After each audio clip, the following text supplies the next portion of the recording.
You should quit Shopify dropshipping in 2025. And I'm going to explain why. And I'm going to explain what you should do instead. So the current problem is you're being taught, you're being shown, you think a 10-plus-year-old method works. It doesn't.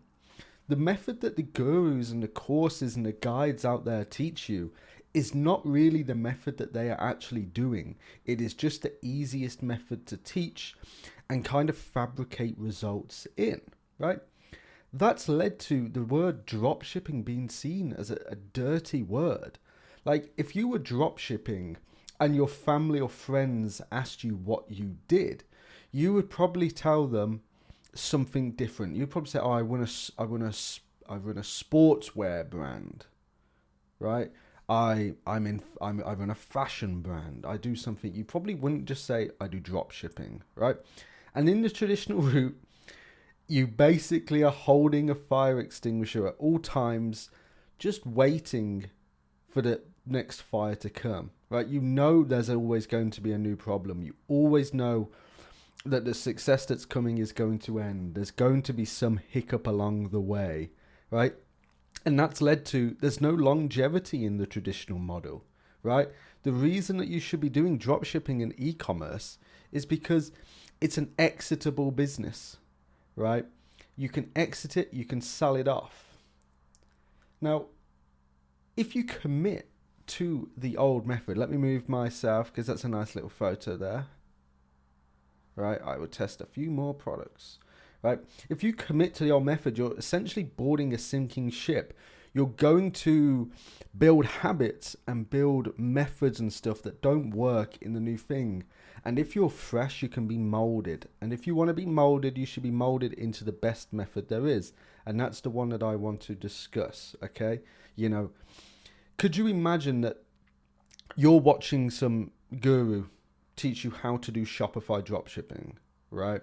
You're watching some guru teach you the old traditional method, which is test 5 to 10 products every single day and pray that one of them will be a winner. Do you think they're doing that? If you do, you're delusional, right? And by the time that you found a winner, you've sunk all your money. Your money's all gone into testing. You can't afford now to increase your ad spend. You have to decide, do I fulfill orders or do I increase ad spend, right? It doesn't work. So, you know, you're essentially building yourself into a nightmare situation, right?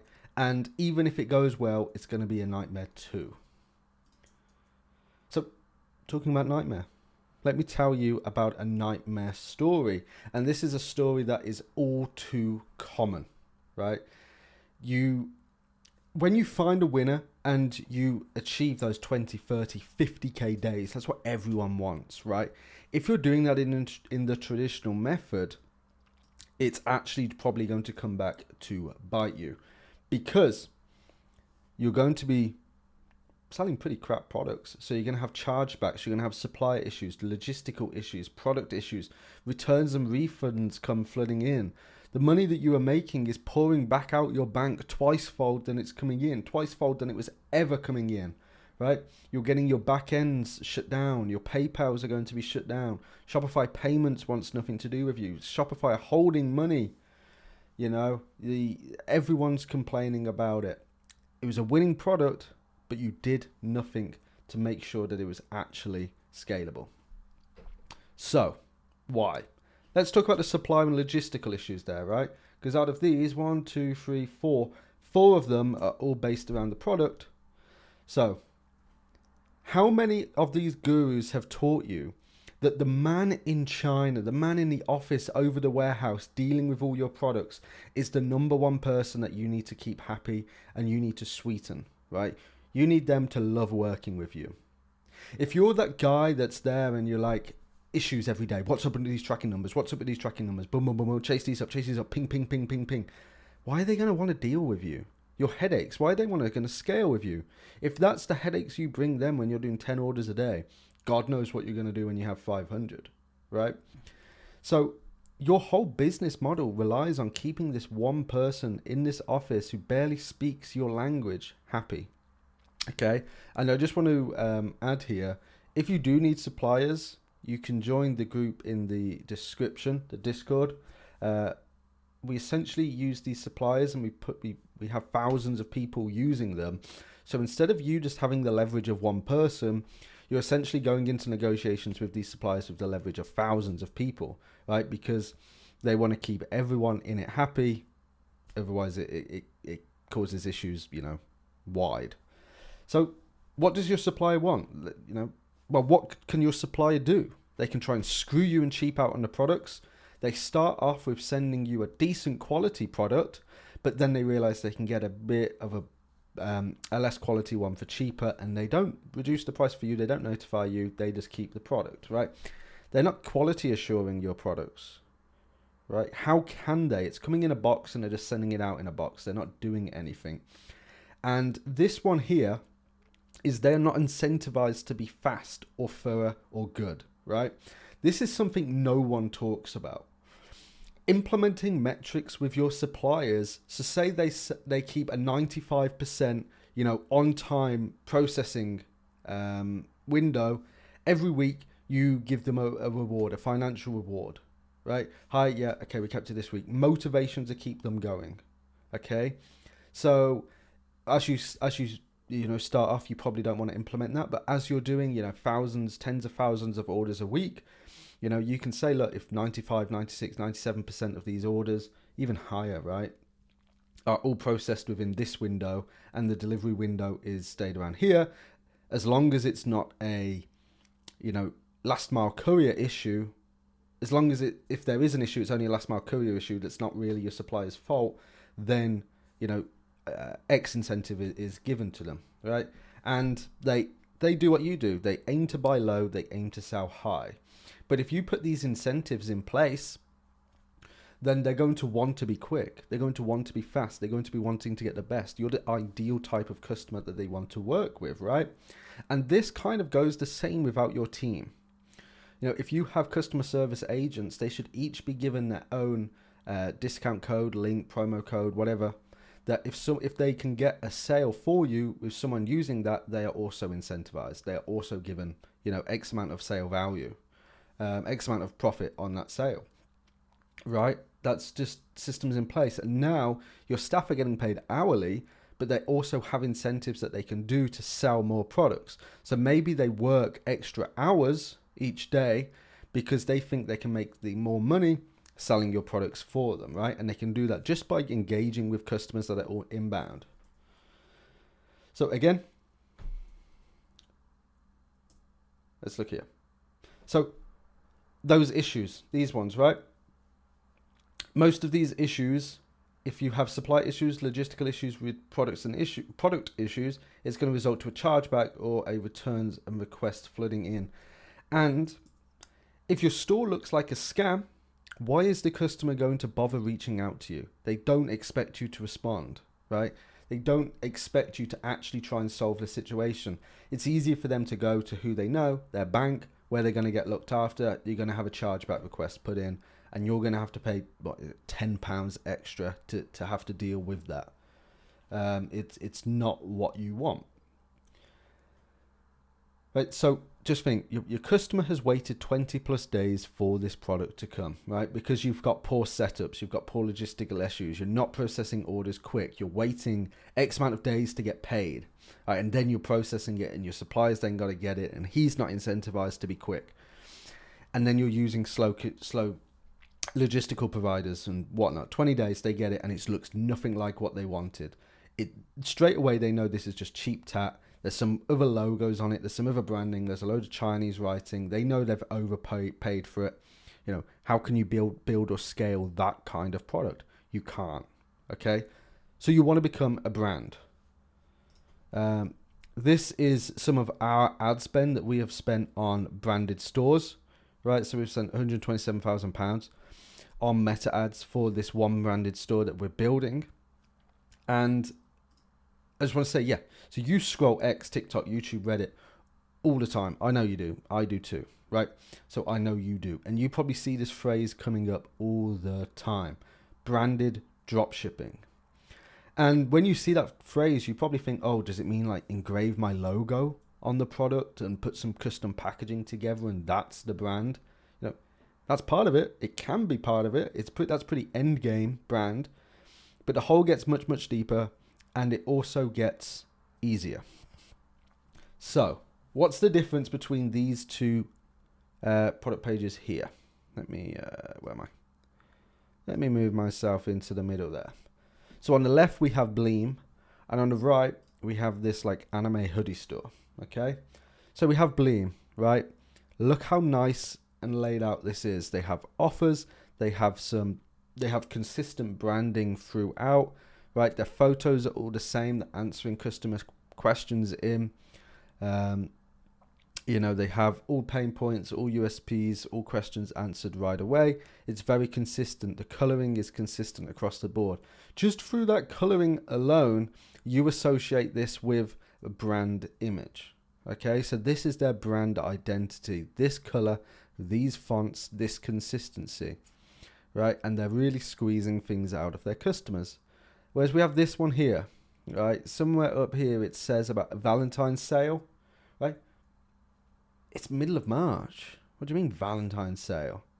You know, they're selling cheap anime products that they're going to get punished for.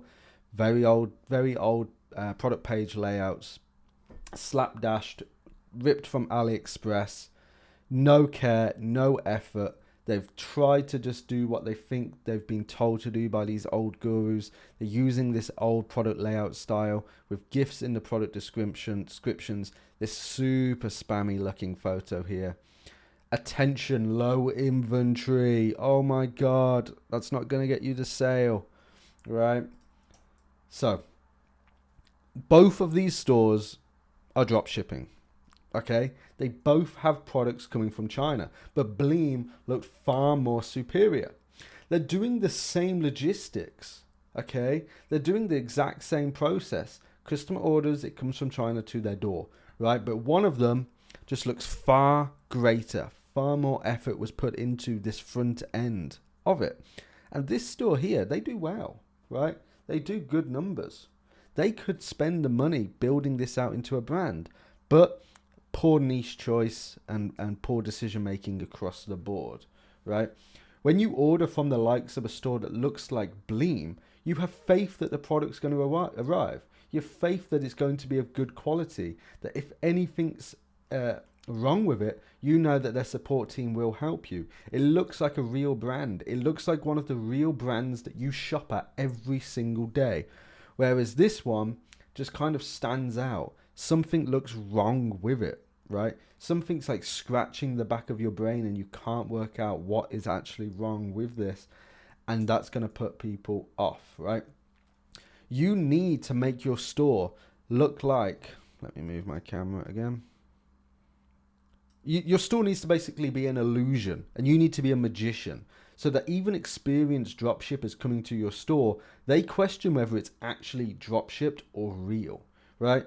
And that's going to put fear into anyone who wants to be a copycat of you, right? They don't think they will be able to pull it off. So common mistakes that people are making on their stores is whoever buys from a store that only sells one product. And then sometimes selling a product too cheap does more damage than good. You may think that increases your conversion rate, but when a product's so cheap, the customer's going to question why. Another common issue I see is you buy the product and you get XYZ for free with it as well. Wow, you get all these free gifts, you get a PDF, you get a guide, you get a bag, you get this, you get that. When was the last time you bought something and got flooded with free gifts? It just doesn't happen, right? The other mistake I see is they spend all their time building their website. Their website is amazing, but they have put no effort into content, creativity, UGC, their ads, their socials, their emails, their SMS flows, everything like that, right? And you have to understand that sometimes one man can't wear all the hats and spin all the plates. And what I mean is, if you're a one-man band, it's going to be very, very hard for you to do everything that is needed to run a good brand. So here's what to do. Right, I love this photo. I just saw a new strategy. Keep it simple. Keep it simple. right? So to go down the branded route, you need to assess, plan, and execute. Create a unique brand identity. Take a look at Bleem, right? Their brand identity is based around this color purple, this fonts. It's super easy, right? It's super clean. It's super easy. Having this one layer of consistency really ticks a lot of boxes. Okay, you can sell premium and private label products. That's what I mentioned earlier about having your own custom products with your own labels and your own packaging. You can do that, but you don't have to do that straight away. If you don't do that straight away, please carry out quality assurance. Have the products from your suppliers sent to you. You want to assess them, okay? Get more photos of them from your supplier if you don't want to pay for them up front. Improve the whole customer journey and experience and keep it consistent. From the moment they see your ad and your social profile to the moment they click it and they're on your site, keep it flowing, keep it same, keep it consistent, the same wordings, the same colors, the same pictures, the same people, right? If they go from Becky using your product and then they go into the site to Sarah using it, it can be a big change. If like your front end video, your ad was like satisfying and it's totally different, try and keep it consistent across. And that leads me on to create your own content. Use UGC creators and influencers, right? Using the same UGC creators for the same brand can be good because it can help with your brand image. So they recognize that these creators are for X product. But that also means that you shouldn't just rely on the same creators. You do always want to be feeding new people in. And if you use influencers, partnership ads are booming right now. I've seen some people report like they got their cost per acquisition 30% cheaper with it. Leveraging email and SMS, invest in faster shipping and fulfillment. You can do that those two ways, right? By getting your supplier to use the quick ones, you processing orders, at the end of each day. So your supplier is waking up, having them straight away, getting them done. You're also having that level of incentive with your supplier, so they want to be quick, right? Then when the time's right, you can move beyond drop shipping. The first step to doing that is having your supplier hold all the stock. And when you think you're past that, when you're doing like, a few $100K a month, then rent some storage units, have the stock sent there. And then you can fulfill in-house, hire people to work there and fulfill in-house. Constant ad and creative testing. Creatives are like 90% of your ad success, right? Constantly feeding new creatives in. If you have good ad structures, good creatives are going to just be an absolute multiplier. And provide round-the-clock customer service. They're in your live chat. Your customer service agents are in your live chats. You don't miss ever an opportunity. You don't ever let a possible individual, an issue, ever elevate to like a chargeback. It's all being solved very, very quickly. Get the most out of the customer, but keep them happy. How can you squeeze your customers the most? But most importantly, you want them to keep smiling, right? Upsells, cross-sells, after-sales, multi-collections. That goes on to what I said earlier. What store just has one product? Feed the customer into one page and have it very easy for them to branch out and go to your other pages, right? Your other products. Make that a very easy and seamless journey. Post-purchase flows, post-purchase email flows, right? The customer orders, they get more emails, they get discount codes, they get this, they get that. Just kind of shove it down their face, right? Be super gentle on that front end, but once they're in, and you go for it, right? Retargeting, make sure you set up ads that can follow your customer everywhere, right? You can have your Facebook and Instagram ads, cool. Google ads, Pinterest ads. A lot of people talking at the minute about YouTube ads, right? Snapchat, TikTok, Pinterest, whatever, right? Keep it live, keep it updated, keep it fresh. If someone's in the middle of March, like that anime store, and they're seeing Valentine's offers, it's not great. Keep your event, special deals, and holidays relevant. Keep it on trend. So when they go to the site, they know holidays. They know, oh, this is a cool holiday deal. I know when the holiday is. I know when it will end. They're getting emails blasted for it, SMS blasted for it. Push consistent looking content that matches your brand image on your socials. Post good content. Get your customers to follow you on socials so that you stay top of mind, right? Now go away and execute on what I've said. chances are you probably know a lot of what I've said. You could have the foundations for a good few pieces of it. That's good. It means you can add to it. Once you have the foundations and the foundations are sturdy, it's very easy to add to. But now build the foundations for the rest of what I've said. Quick money is never easy money, and easy money is never quick. Everything has a risk, even if you can't see it yet. Speed solves most of your thinkings. Speed solves most of your problems. And be like this guy. Think brain dead, right? Thinking brain dead means you don't overthink, and chances are when you overthink, you don't push yourself out of situations or think too deep and go past what's obvious. So I hope this video helped, guys. Yeah, I appreciate you watching it. Again, join that Discord in the description. I'm not selling you anything. I don't want your money. It's not a guru setup. It's nothing like that. It's a community of dropshippers where you will talk, we will help. I post resources in there that I know will help, and I want to learn from you guys too. So have a nice day.